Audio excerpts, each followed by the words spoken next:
जीवन हमें एक मौका देता है, इसलिए जब भी सही कॉलेज चुनने का समय आए तो सिर्फ मंगलायतन यूनिवर्सिटी आपके बेहतरीन भविष्य और सर्वांगीण विकास के लिए। चीनी विदेश मंत्री वांग यी ने भारत के साथ संबंधों पर खुलकर बात की।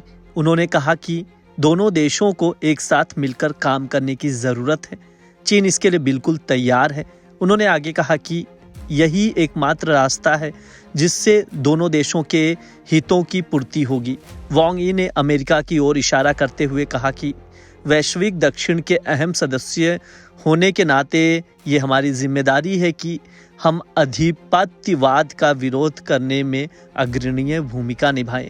वांग यी ने यह भी कहा कि दोनों देशों को न केवल अपने वैध अधिकारों और हितों की रक्षा करनी चाहिए, बल्कि अंतर्राष्ट्रीय संबंधों को नियंत्रित करने के लिए बुनियादी मानदंडों को भी बनाए रखना चाहिए।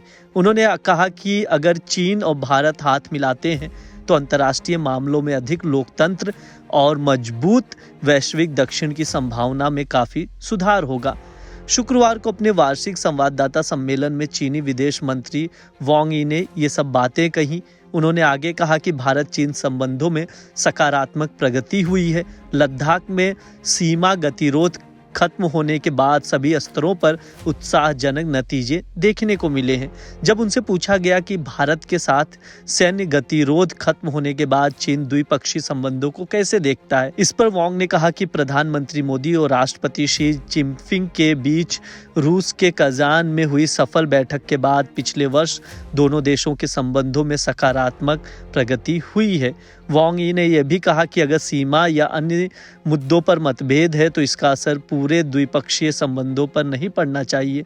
दो प्राचीन सभ्यताओं के तौर पर हमारे पास सीमा मुद्दे के निष्पक्ष और उचित समाधान तक सीमा पर शांति और स्थिरता बनाए रखने के लिए पर्याप्त समझ और क्षमता है। उन्होंने ये भी कहा कि हमें द्विपक्षीय संबंधों को कभी भी सीमा के सवाल या किसी अन्य मतभेद से परिभाषित नहीं होने देना चाहिए ताकि हमारे पूरे द्विपक्षीय संबंध प्रभावित ना हो।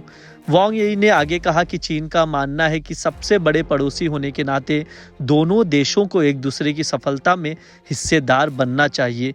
ड्रैगन और हाथी के बीच सहयोगात्मक साझेदारी ही दोनों पक्षों के सामने एकमात्र सही विकल्प है।